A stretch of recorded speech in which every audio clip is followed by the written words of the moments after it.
ধৃতরাষ্ট্র শিষ্যদের দ্রোণাচার্য কৃপাচার্য কর্ণ দুর্যোধন এবং আমার শকুনি তারা সকল মিলে সে হস্তিনাপুর রাজসভার দিকে আগমন করছে।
সমস্ত রাজা প্রজা তারা সকলে উপস্থিত হয়েছেন আর সঙ্গে সঙ্গে শকুনি বলছে, প্রিয় ভাগ্নে দুর্যোধন, প্রিয় ভাগ্নে দুর্যোধন, যাও ভাগ্নে যাও, তুমি সেই পঞ্চপাণ্ডবদের দাসের কর্ম করার জন্য এই রাজসভার মধ্যে ডেকে নিয়ে এসো ভাগ্নে।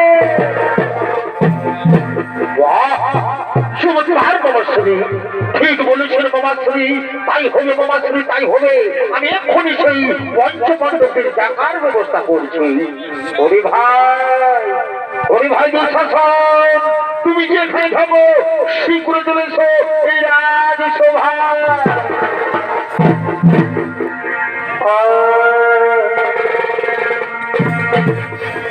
ধৃতরাষ্ট্র সন্তান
দুঃশাসন।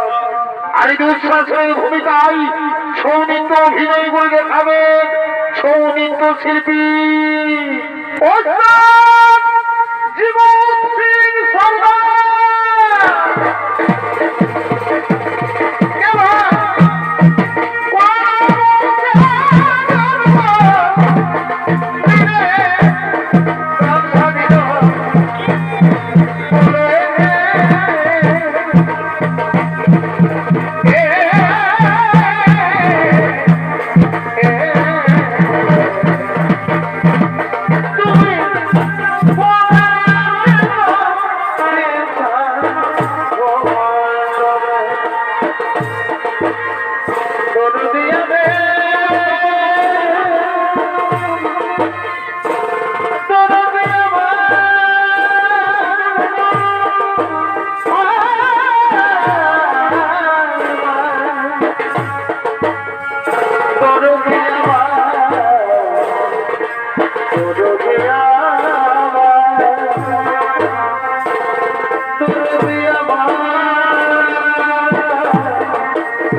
তবে তাকাল ঢোকায় সারা দেব আমি বলি বাবা তোমার বাবা এবার তাকাল ঢোকায় সারা দেব আমি বলি বাবা আমি আমি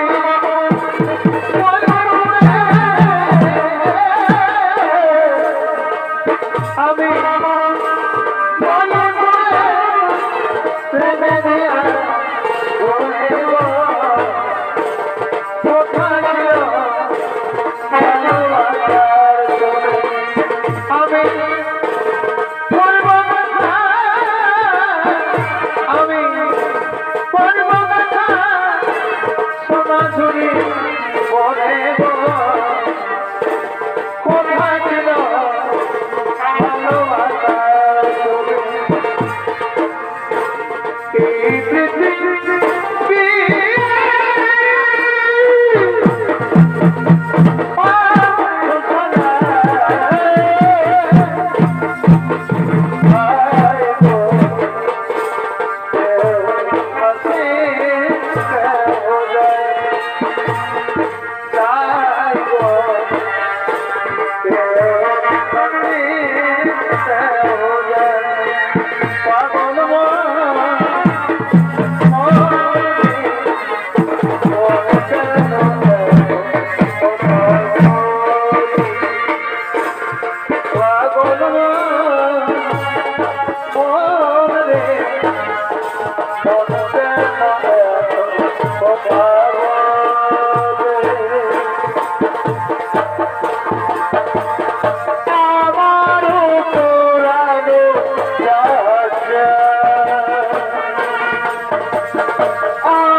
প্রণাম দাদা, প্রণাম আপনার চরণে।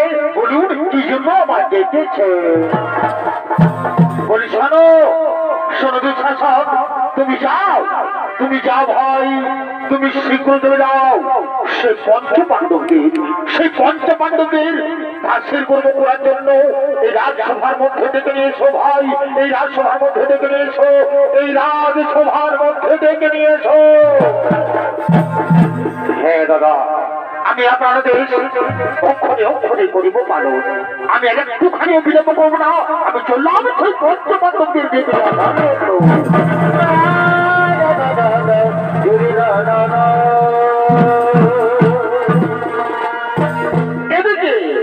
এদিকে সেই বীর পঞ্চ পাণ্ডব তারা জিহাই হেরে দুর্যোধনের নির্দেশে দাসত্ব হয়ে দাসের কর্ম করার জন্য তারা ছুটে চলেছেন সেই হস্তিনাপুরার সভায় আপনাদের মহান রঙ্গমঞ্চে।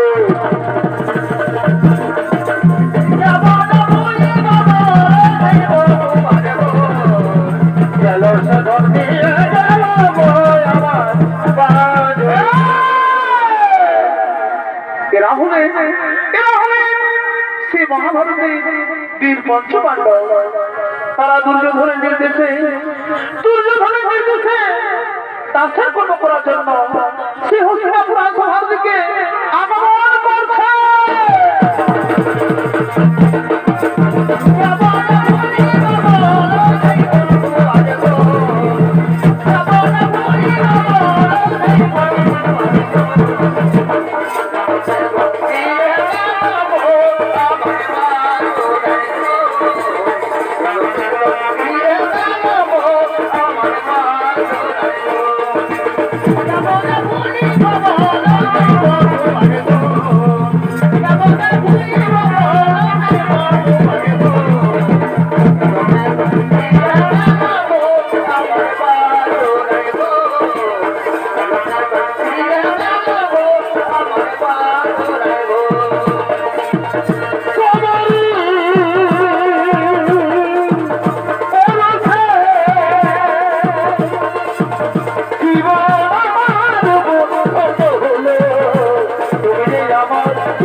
আমাদের দাস হয়ে গেছে, কিন্তু তাদের স্ত্রী দ্রৌপদীকেও দাসী হিসেবে এই রাজসভার মধ্যে ডেকে নিয়ে সভাকে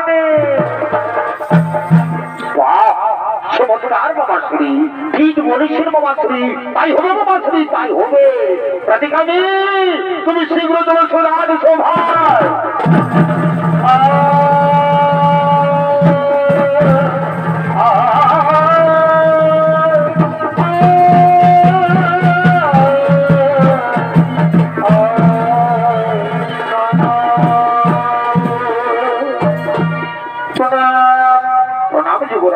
প্রণাম আপনার চরণে, বলুন কি জন্য আমার ডেকেছে? বলি শোনো, শোনো প্রান্তিকামী, তুমি যাও, তুমি শীঘ্র চলে যাও সেই দ্রৌপদীর কাছে, তাকে জানিয়ে দাও যে দুর্যোধন তাকে জিহায় জিতেছে। তাই তুমি কিছুতেই বিলম্ব করো না, তুমি শীঘ্র চলে যাও সেই দ্রৌপদীকে ডেকে নিয়ে সেই রাজসভা। যুবরাজ, তাই হবে যুবরাজ, আমি আপনার কথা মতোই আমি চললাম সেই দ্রৌপদীর কাছে।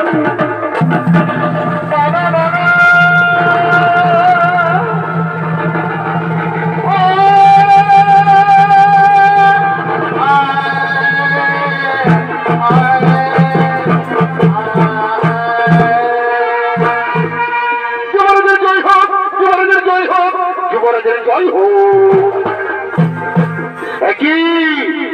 প্রতিকামী তুমি এক্ষুনি গেলে আর এক্ষুনি ফিরে এলে রাজসভায়।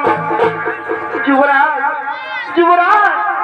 আমি গিয়েছিলাম সেই দ্রৌপদীর কাছে, কিন্তু প্রতিকামী এভাবে তোমার হঠাৎ করে ভক্ত হয়ে গেলে কেন? কি হয়েছে বলতে আমি সত্য ঘটনা আমার কাছে খুলে বলো। যুবরাজ, যুবরাজ, আমি গিয়েছিলাম সেই দ্রৌপদীর কাছে, কিন্তু সে কোনো মতে আসতে চাইলো না এই সভায়। আমি অনেক অনেক চেষ্টা করলাম, কিন্তু সে কোনো মতেই রাজি হলো না এই সভায় আসার জন্য। কি? আচ্ছা, সেটা তোমার অহংকার যে দুর্যোধনের কথা আসতে চাইলো না। সে বোধ এখনো পর্যন্ত এই যুবরাজ দুর্যোধনকে জানে না। যে দুর্যোধনের কথা অমান্য করে তাকে দুর্যোধন কি শাস্তি দেয়? ভাই দুঃশাসন, তুমি যেখানে থাকো শীঘ্র তুমি আমার কাছে।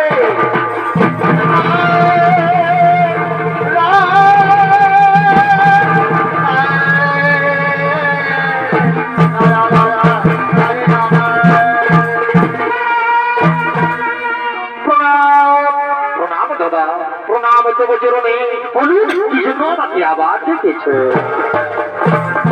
হ্যাঁ, তোমাকে আমি আবার দেখেছি। তুমি কি জানো দুঃশাসন, সেই দ্রৌপদী নাকি আমার কথাতে আসতে চাই না এই সভায়। আমি তার জন্য তোমাকে দেখেছি দুঃশাসন, আমি তার জন্য তোমাকে দেখেছি। শোনো দুঃশাসন, তুমি যাও ভাই, তুমি যাও, তুমি নিজে গিয়ে ওই অহংকারী নারী, ওই দ্রৌপদী চুলে টানতে নিয়ে শুনছো ভাই। তাকে জানি না যে দুর্যোধন তাকে শিবায় দিতেছে। হে দাদা, আমি তো আপনারা আমি তো পূর্বে বলেছি, আর আমি আর কিছু দেখে করবো না। আমি এখন এই দ্রৌপদীর চুলে টানতে নিয়ে শুনছো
আপনি তো সঙ্গে দেখলেন পিতামহ,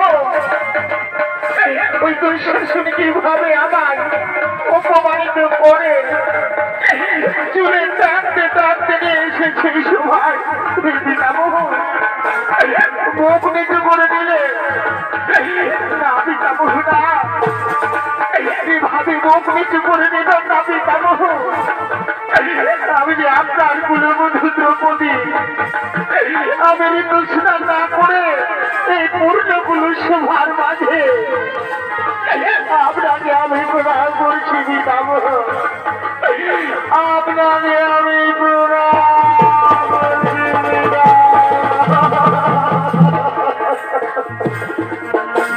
বলে পিতামহ এভাবে চুপ করে থাকবেন না পিতামহ। আমার এই প্রশ্নের উত্তর দিন পিতামহ, আমার এই প্রশ্নের উত্তর দিন। আমি কিবা অপরাধ করেছি না, সেভাবে আমার অপমান করা হচ্ছে পিতামহ। আমার এই প্রশ্নের উত্তর দিন।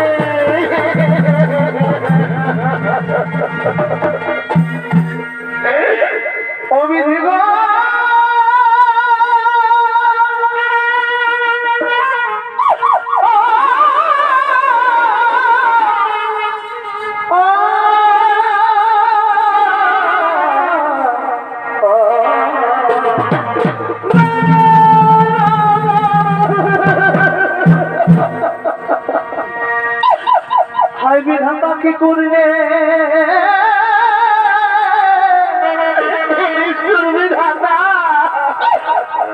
কেন কোনো দুঃখ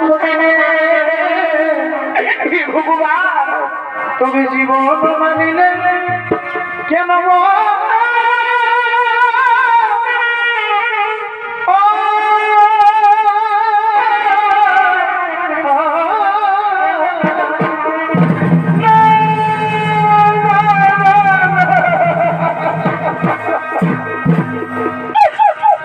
আমি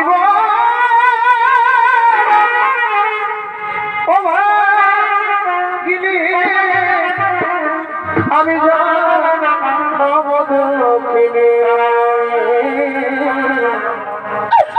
তবে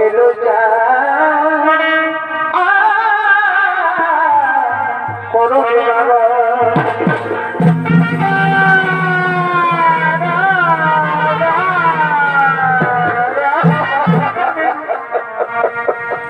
পারি না আমি অপমান সহ্য করছি আমি আর পারি না অপমান সহ্য করছি আমি আর পারি না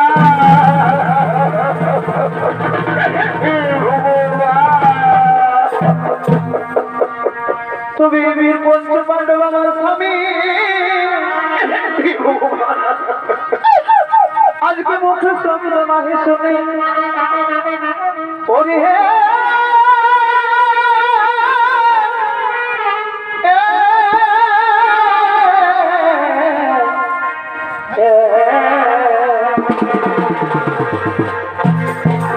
তুমি বীর পঞ্চ পাণ্ডব আমার স্বামী আজকে মুখে শব্দ নাহি শুনি আজকে দুর্দশা ঘটিল আমার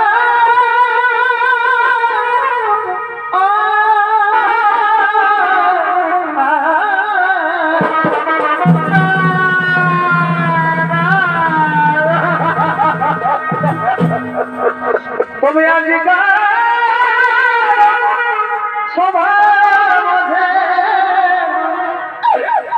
আমি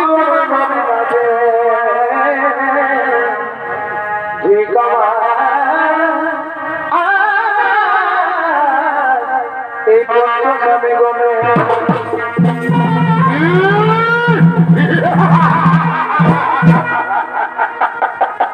কি বললে সুন্দরী তোমার পঞ্চপাণ্ডব স্বামী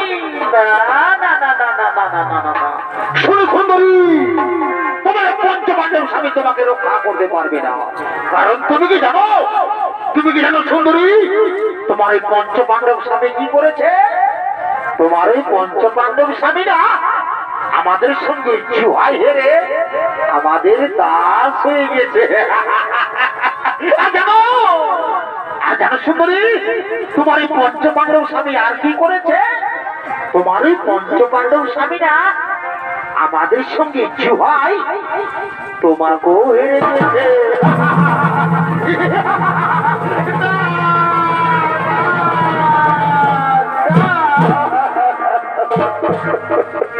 তুমি কোন সভার মাঝাবে নিষ্ঠুর বিধাতা আমাকে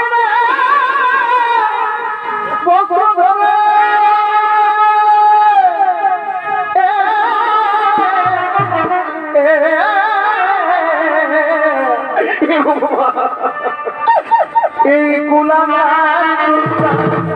শোনে গো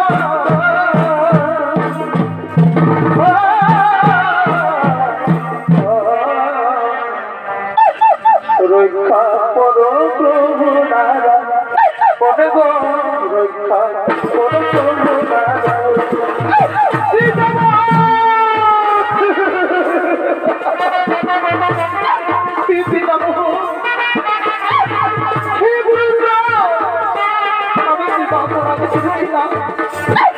আমি কি অপরাধ করেছিলাম যে আমি পূর্ণ সমাজে আমাকে অপমান করছি পিতামহ কিন্তু কেন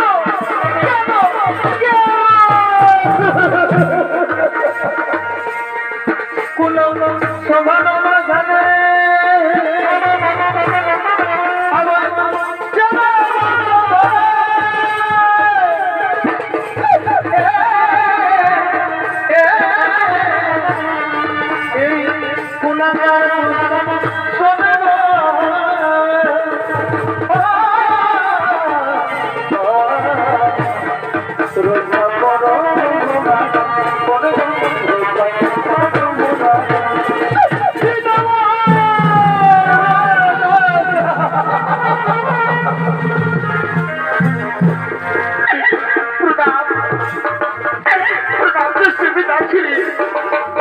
এই দ্রৌপদী আপনাকে প্রদান করছে। আজ আপনি তো বড় ভাগ্যবান, কারণ দৃষ্টিহীন জন্মেছে। আর আজ যদি আপনি দৃষ্টিহীন না হবে তবে ভাগ্যের দুর্দশা দেখে, এই দ্রৌপদীর দুর্দশা দেখে আজ আপনি অবশ্যই দৃষ্টিহীন।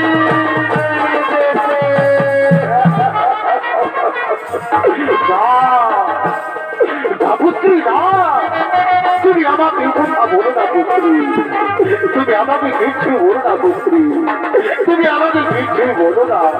কারণ জানো পুত্রী, ওই দুর্যোধন ভাষা খেলার সময় আমাকে কিছু বলেনি, এবং ওই যুধিষ্ঠির ভাষা খেলার সময় আমাকে কিছু বলেনি। পুত্রী, তুমি আমাকে কিছুই বলো না পুত্রী, তুমি আমাকে কিছুই বলো না, তুমি আমাকে কিছুই বলো না।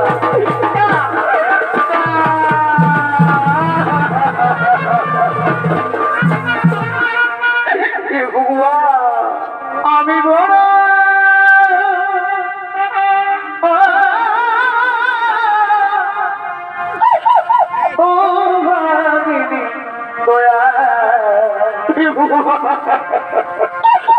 আমার সীমানা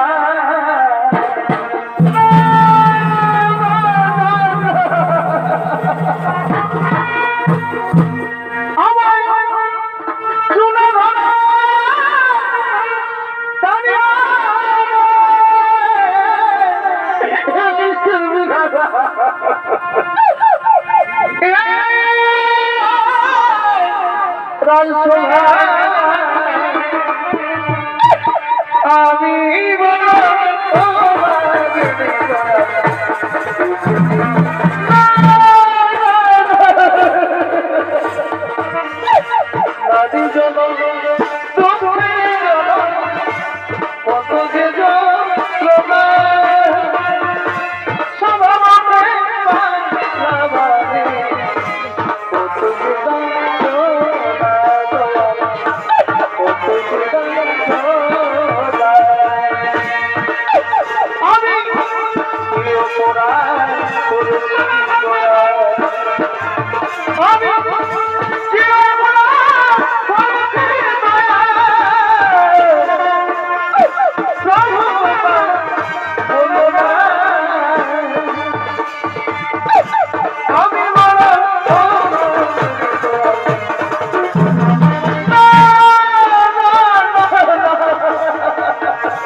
দিও দয়া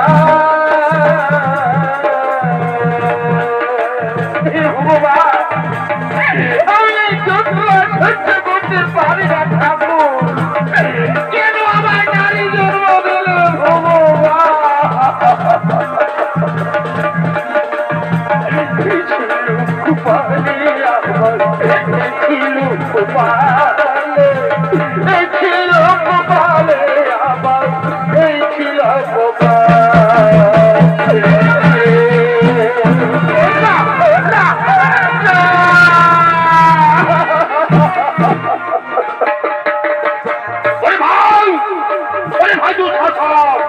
আমার এখানে কোনো বাংলাবাড়ি শুনতে আসেনি তুমি যাও তুমি যাও এই দ্রৌপদীর বস্ত্র টেনে তাকে নীল বস্ত্র পরে এই সভা মাঝে তাকে উলঙ্গ করে দাও সাবধান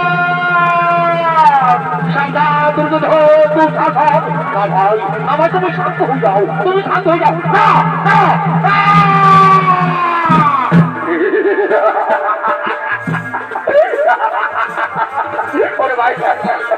ওরে ভাই দুঃশাসন তুমি ওদিকে দেখো ওদিকে দেখো ও পঞ্চপাণ্ডব কি হয় রে তারা কিভাবে ছটপট ছটপট ছটপট করছে সাবধান হোমকারী দুর্যোধন দুঃশাসন আমি তোমাদের বারবার করে সাবধান করে দিচ্ছি আমি তোমাদের বারবার করে সাবধান করে দিচ্ছি এই সতীর গায়ে হাত দেবি না তোমাদের হাত আমি ভেঙে দেবো ছোট মুখে বড় কথা আরো বলেছি না হাত ভেঙে দেবে এই দুর্যোধনের আরে দুঃশাসনের তুমি হাত ভাঙবে তোমার বাহু প্রদর্শ করেছে তাই না আরো কি বলছো ভীম সতী তোমাদের স্ত্রীকে তোমরা সতী বলছো সতী তুমি এখনো পর্যন্ত কিচ্ছু জানো না শোনো ভীম সতী কাকে বলে তা বোধ তোমরা জানো না যে নারী পাঁচ স্ত্রী হয়ে থাকে যে নারী পাঁচ স্ত্রী হয়ে থাকে সেই নারীকে কোনোদিনও সতী বলা যায় না তাকে কি বলে জানো তাকে একজন চরিত্রহীন নারী বলে সাবধান দুর্যোধন সাবধান দুঃশাসন আমি তোমাদের বারবার করে সাবধান করে দিচ্ছি এই সতীর গায়ে হাত দিবে না তোমার হাত আমি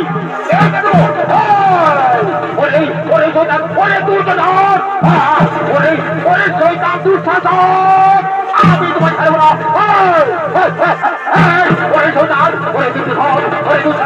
আমি তোমাদের বলে দিচ্ছি আমার এই দাদা যদি আমাকে একটু আদেশ দেয় তোর না সময় তোমাদের আমি হাত দেবে না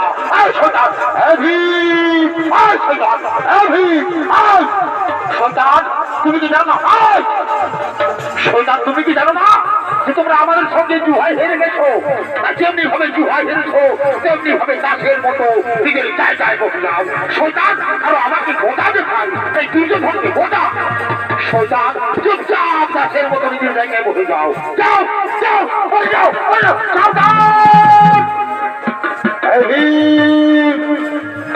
তুমি কি ভাবে ধর্মত করছো তুমি কি জানো না যে তোমরা আমাদের সঙ্গে জুহাই হেরে গেছো যেমনি ভাবে জুহাই হেরেছো তেমনি ভাবে দাসের মতো নিজের জায়গায় বসে যাও যাও বসে যাও সন্তান বসে যাও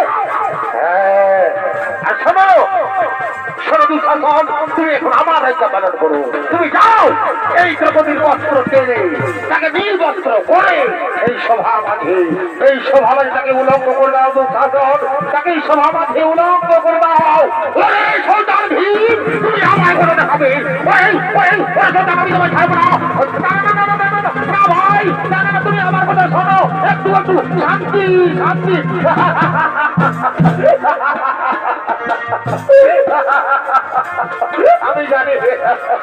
আমি জানি দুঃশাসন তোমাকে জানি আমি যদি তোমাকে একটু আদেশ দিই না তুমি এই পঞ্চপাণ্ডবদের কাউকে ছাড়বে না আমি জানি তাই তো বলি দুঃশাসন তুমি হস্তিনাপুরের অলঙ্কার তুমি হস্তিনাপুরের গৌরব তুমি এই হস্তিনাপুর হস্তিনাপুরের বীর যোদ্ধা যুবরাজ দুঃশাসন। তাই শোনো দুঃশাসন, শোনো ভাই, শোনো আমার বীর ভাই দুঃশাসন, তুমি এখন আমার আজ্ঞা পালন করো। তুমি যাও এই দ্রৌপদীর বস্ত্র টেনে তাকে নির্বস্ত্র করে এই সভা মাঝে তাকে উলঙ্গ করে দাও। দেখি আমি যাকে জুহাই দিতেছি, আমি যাকে জুহাই দিতেছি তাকে সভা মাঝে নগ্ন কেমন লাগে তাকে উলঙ্গ করে দাও ভাই, তাকে উলঙ্গ করে দাও।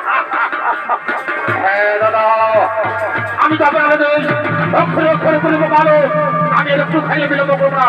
আমি এখন এই দ্রৌপদীর বস্ত্র কেটে তাকে নির্বস্ত্র করে আমি উলঙ্গ করে দেবো।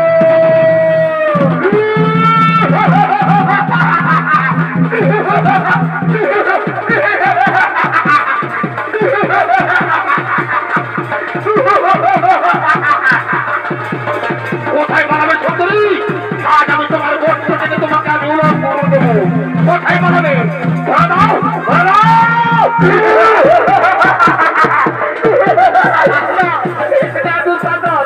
তুমি যে আমার ভাইয়ের মতো দুর্বাচন, আমায় ছেড়ে দাও, আমায় ক্ষমা করে দাও। কি তোমায় ক্ষমা করবো? তোমায় ধরা পেলে তোমার বস্ত্র কেটে তোমাকে আমি উলঙ্গ করে দেবো।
দর্শক মন্ডলী, এদিকে দ্রৌপদীর বস্ত্র টানতে টানতে যুবরাজ দুঃশাসন সে মোহ হয়ে পড়ে যায়।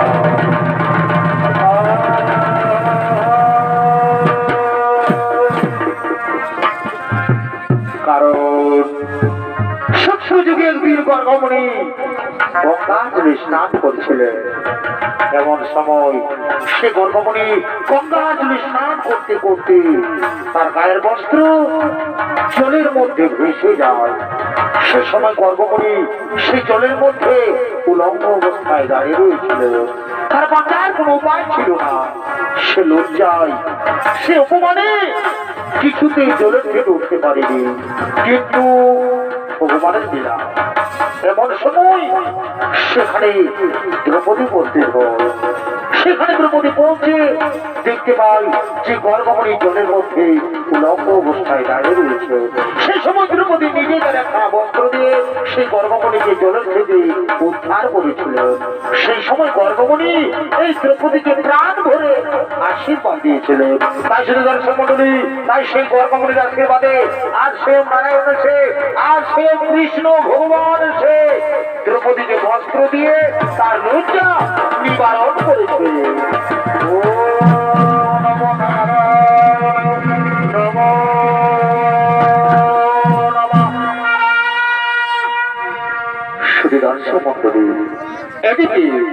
এদিকে সেই দ্রৌপদী কাঁদতে কাঁদতে হস্তিনাপুর নারীশ মহারাজ ধৃতরাষ্ট্রকে বলছে,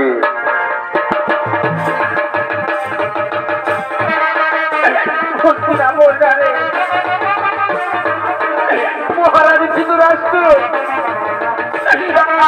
সভার মাঝে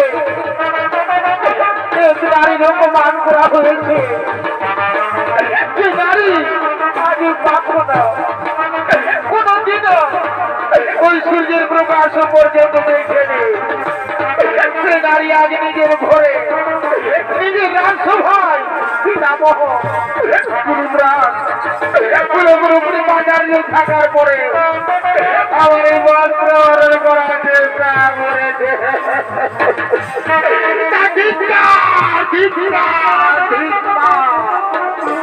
আমি ঘৃণা করি, আমি ঘৃণা করি তোমাকে, আমি ঘৃণা।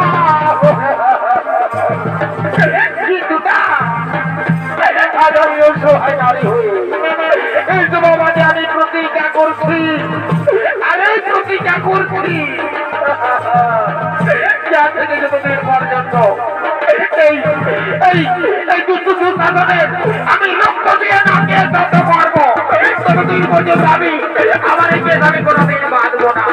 ওরে হোক পারি, ওরে পাপি, ওরে দুষ্ট দুঃসাধন, তোর রক্ত দিয়ে আমার কেস না তত করবো।